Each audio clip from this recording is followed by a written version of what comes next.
Hi, Lone Pine family. I am Mr. Waxenberg. I'm the building substitute teacher at Lone Pine Elementary.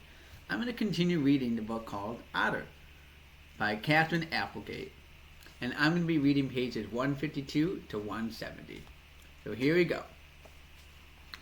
Listening. Otter scooted here and there, keeping her distance, though she couldn't take her eyes off the two otters. "And you are?" asked Holly. Well, it took Otter a moment to realize she'd been asked a question. "Well, my mother called me Otter," she answered. "But what do they call you here?" Holly asked. "Are you a number or a name?" "I'm not sure," Otter said. "They only name you if you're staying for good," Gracie said in a voice that sounded like she swallowed a fistful of pebbles. "Trust me, it's better to be a number." Page 154. Escape. Otter dove and darted, leaving a frothy trail in her wake. She has so many questions, and these old otters seemed to have plenty of answers. Still, they made her anxious with the talk of names and numbers and permanence. After so much time, shouldn't she be happier to be with others like her? It made no sense.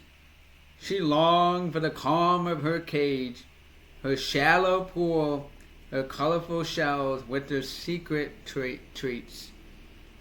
When the big animals finally allowed her to clamber up a ramp, she ran to them as if they were long-lost family, and she felt at that moment that they were. Page 156, the next step.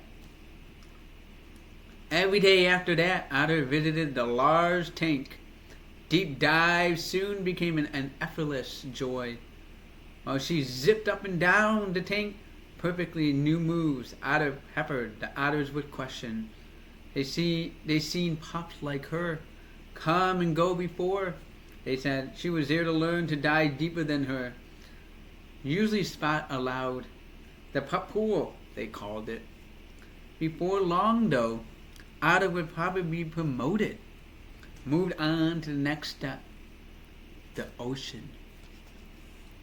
Ready. The very idea of returning to a life in the wild filled Otter with a dizzying mix of yearning and dread. "Are you sure?" she asked them. "Why didn't they send you back?" "We couldn't have survived," Gracie answered, or so they thought. "There are many reasons. Sometimes we're too weak. We're too attached to life here." She paused. "Sometimes you try to return and the ocean simply spits us back. What if I'm not ready for the ocean?" Otter asked. "Spinning and rolling. What if the animals are wrong?" Page 159. Humans. "Animals?" Gracie repeated. Sounded amused. "Those animals are called human, my dear," Holly said. "How do you know?" Otter asked, toying with a rippling brown shell she found on the tank floor. "If you listen long enough, you learn things," Gracie said, "whether you want to or not." Page 160. Warning. A memory came back to Otter. A warning shrouded in ocean mist. Stay away from sharks. Stay away from humans. Stay away from all that you don't understand. More questions poured out, one after another. Should I be afraid of humans? And why would my mother have told me that? And what exactly is a shark? There were sharks in high water, the otters told her, but they lived in their own tanks. And Gracie claimed weren't nearly as popular with the visitors as otters. Her mother was just doing her job, they said, teaching Otter to survive. As for being afraid of humans, that was a bit more complicated. The ones here, at least, were good-hearted. Beyond these stubborn walls of impassable waters through, who could say? Page 162, unanswered. Otter never got all the answers she needed After just a few visits, she graduated from the tank. When it came to diving, she was a superstar. It was time for the teaching to get serious. Before that happened, though, the animals, the humans, took her to the room where they first cared for her. They fussed a while until they attached a small clamshell-sized piece of something flexible to the webbing on her left hind flipper. No matter how fast she swam or kicked or twisted, then something would not come off. It didn't matter to Otter, not as long as she could play in her non-stop way. Page 164, tagged. 156 was ready. The Aquarius all agreed. They tagged her flipper, allowed her to hone her diving skills in the large tank, as if 156 needed help. In any case, the nagging tick of an invisible clock reminded them that time was short for their beloved little Otter. Page 165, outside. On a sun-drenched morning, two humans, one carrying Otter in her arms, headed outside. The assault of smells was overwhelming. One of Otter's favorite humans was barely recognizable, covered in a stretchy new skin that hid his lumbering, furless body. His own flippers had been replaced by larger imitation ones, an improvement, to be sure, but not nearly as nice as her own. Otter blinked, and there was the place where she was born. She watched as the water reached out to her, beckoning with its foaming fingers before backing away. Otter squealed and twisted and complained.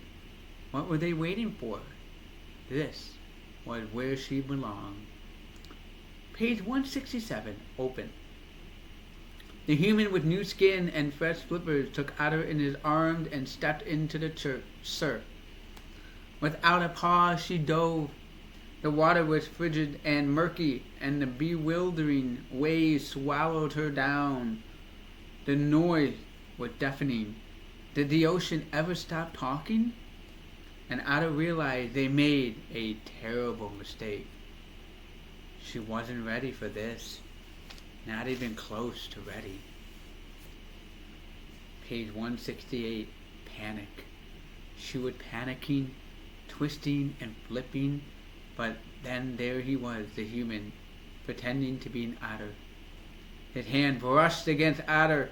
He was under the waves, swept along in the same current, moving much the same way she was moving, though not as gracefully. Otter's body relaxed into the swell as she and her almost otter teacher dove deeper. She was no longer afraid, because her teacher didn't seem to be.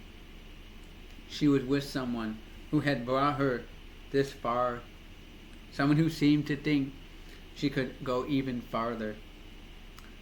169, more lessons. The lessons happened daily, and always Otter's almost otter friend, with his awkward, not quite flippered, joined her. Days turned to weeks, and quickly her fear began to bliss. They headed farther and deeper into the water, and at first she never stayed from his side, even when she saw wild otters in the distance. Over time, though, Otter grew bolder, venturing off on her own for a bit. She explored the kelp forest, real kelp at last, where fronds rolled the breathing ocean rise and fall, and sea stars and clams lay like grifts, waiting for Otter to open. She even perfected a new move, a way to spiral down to the sandy floor in style, a giddy, pinwheeling tornado. Why simple dive when she could dazzle? Hey, I hope you liked the reading of tonight. I hope you guys enjoy the rest of the book. Take care.